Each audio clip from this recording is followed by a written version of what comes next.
आपसे कह रहा है सुनो, टू माइनस है बेटा, सुन लो इधर, टू कंसेंट्रिक सर्कल्स आ गया, to under root a square minus b square है ना। सुनो, टू कंसेंट्रिक सर्कल्स हैं, इनकी रेडियाई ए और बी है, लेकिन भैया आपने ये फिगर बनाया है, सपोज कि दो कंसेंट्रिक सर्कल है, इसकी रेडियस ये सेंटर ओ है, आपसे कह रहा है रेडियस ए और बी है, लेकिन बच्चों कुछ बच्चे गलती से जल्दबाजी में गलती कर रहे हैं कि ए और बी में वो थोड़ा सा कर देते हैं, देख लेना ए इज ग्रेटर देन बी है, तो अंडरस्टूड है कि ये छोटी वाली बी होगी और ये वाली ए होगी। बेटा इंटरचेंज मत कर देना, वरना आंसर में आपका उल्टा हो जाएगा, ए की जगह बी, बी की जगह ए हो जाएगा। और थोड़ा सा प्लीज बात ना करें, पहले समझ लें, ये छोटी रेडियस बी, बड़ी वाली ए, इसीलिए इसने ब्रैकेट में लिखा है इज ग्रेटर देन बी। अगर ये नहीं लिख के देता है हाँ, तो फिर आपकी अपनी मर्जी, किसी को भी कुछ भी ले सकते हैं, लेकिन वो लिख के देगा आपको। Aarush, find the length of the chord of the larger circle, larger circle की कॉर्ड आपको फाइंड करनी है which touches the smaller circle. तो स्मॉलर के लिए तो टेंजेंट हो गई, बड़े के लिए कॉर्ड हो गई, ठीक है बेटा, कुछ है ही नहीं इसमें। इन ट्राइंगल AOM पाइथागोरस लगेगा, सीधा सीधा ये 90 है। अच्छा आप 90 बता देना लेकिन कि angle OMA is equal to 90, बेटा ये बताना बहुत जरूरी है, रेडियस परपेंडिकुलर टू टेंजेंट, क्योंकि बिना बताए अगर आप निकल गए पाइथागोरस लगेगी तो वो तो नहीं जानता कैसे लगेगी, इसमें एक थ्योरम भी आपको बतानी है, OA square is equal to OM square plus AM square, या साइड में सभी बच्चे क्या लिखेंगे, पाइथागोरस थ्योरम, OM बोले तो B स्क्वायर, AM निकालना ही निकालना है, तो AM स्क्वायर कितना आ जाएगा, A स्क्वायर माइनस AM कितना आ जाएगा, root A square minus. Now अब बच्चों आपको तो पूरी AB निकालनी है, AB इज इक्वल टू क्या होगा, twice of AM to A square minus, लेकिन इसका भी रीजन देना पड़ेगा, ये 2AM क्यों है, यहाँ लिखेंगे perpendicular to the chord from the centre, कहां से ये तो बता दो, बाइसेक्ट्स द जी, एक ऐसी परपेंडिकुलर जो कॉर्ड पर डाली जाती है सेंटर से, वो कॉर्ड को बाइसेक्ट करती है, ये 9th क्लास की थ्योरम थी, इसीलिए हमने इसको ट्वाइस लिया, क्योंकि ए भी पूरी दुगनी होगी, डबल होगी। सबको समझ में आ गया, this is the final answer, लिखें 2 मार्क्स में आ सकता है छोटा।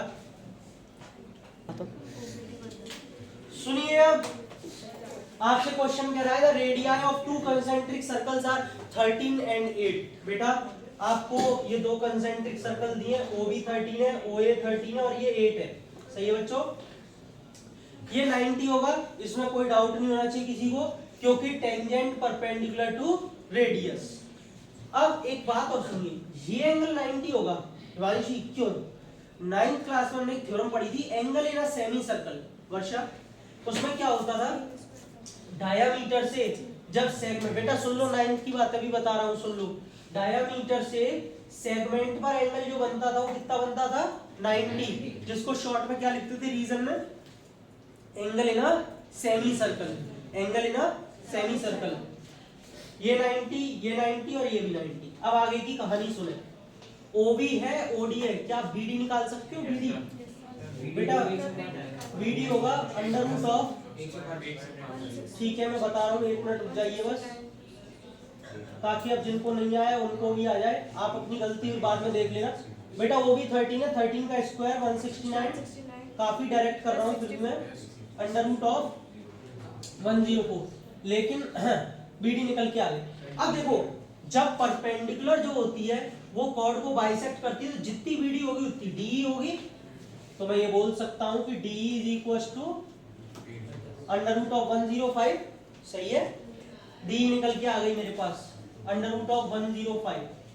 बच्चों अगर मेरे पास कैसे भी AE आ जाए, AE, तो मैं बहुत आराम से इसमें पाइथागोरस थ्योरम लगा के AD निकाल सकता हूं। अब देखो AE को निकालने के दो तरीके मैं इसी में बता रहा हूं, अलग अलग नहीं बताऊंगा। आपने पढ़ा होगा 9th क्लास में कि अगर एक ट्राइंगल है और उसमें ये दोनों मिड पॉइंट्स हैं, ये O मिड पॉइंट इसलिए क्योंकि सेंटर है, और डी इसलिए मिड पॉइंट है क्योंकि ये इसको बाइसेक्ट कर रही है। तो by mid point theorem OD जो होता था एई का क्या होता था थर्ड साइड का हाफ। तो अगर ये 8 है तो ये 16 आ गई। लेकिन मैं इसको आपको अप्लाई करने के लिए नहीं बोलूंगा क्योंकि ये 9th का टॉपिक है फिलहाल में, एनसीईआरटी में 10th में नहीं है। तो दूसरा तरीका सुनो, यूज कर सकते हैं ना। मैं वही तो बोल रहा हूँ मत करो, दूसरा है भी तरीका। इस ट्राइंगल एबीई में लेंगे, बच्चों समझने की कोशिश करें, मैं मेंशन कर देता हूँ ट्राइंगल एबीई। बेटा ये 90 कैसे आया सबको समझ में आ गया? 90 के सामने hypotenuse AB square is equal to AE square plus B square, Pythagoras theorem. AB कितना होगा पूरा 26 का स्क्वायर। मैं इससे इसलिए बता रहा हूँ क्योंकि जैब ने भी इसी बार पूछ रहा था ये।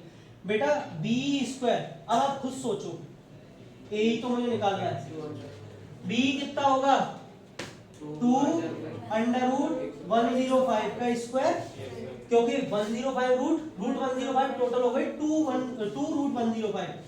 अच्छा इसका स्क्वायर कितना 670 AE स्क्वायर, इसका 2 2 4 और 4 का 105 में करेंगे रूट 105 को 105 हो जाएगा कितना 420।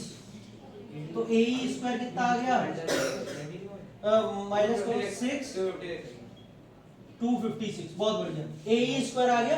अब सुनो, AE स्क्वायर आ गया, D आपके पास है, AD लगा सकते हो। आप बच्चे सोचो सर इसका अंडर रूट तो निकाल लो, जरूरत ही नहीं है, जरूरत ही नहीं है। किस ट्रायंगल में लगा दूं? ADE में। कौन 90 है? ये इसके सामने वाला AD क्या हो जाएगा? हाइपोटेन्यूज क्या हो जाएगा? AE स्क्वायर प्लस, बेटा AE स्क्वायर सीधा सीधा रखो यहाँ से 256 और DE स्क्वायर कितना होगा 105। बोले कैसे? D है अंडर रूट 105 तो स्क्वायर कितना 105, दोनों को जोड़ोगे क्या कितना 361, AD कितना 70, खत्म। सही है, सिंपल था नहीं था? पता नहीं लेकिन आप क्यों नहीं करते। अच्छा